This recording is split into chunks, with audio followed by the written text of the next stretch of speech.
Penzi lako sitini zito mpaka naishi wapawa, gonjwa wako silete kifo, kisidiwa sitini dawa.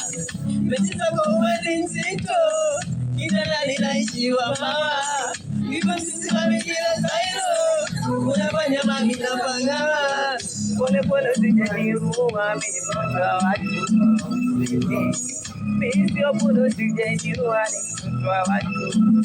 Ani nipimie penzi yangu jeniua kisini cha naishiwa pawa sito. Ani pawa naishiwa pawa, penzi lako mizani mizito na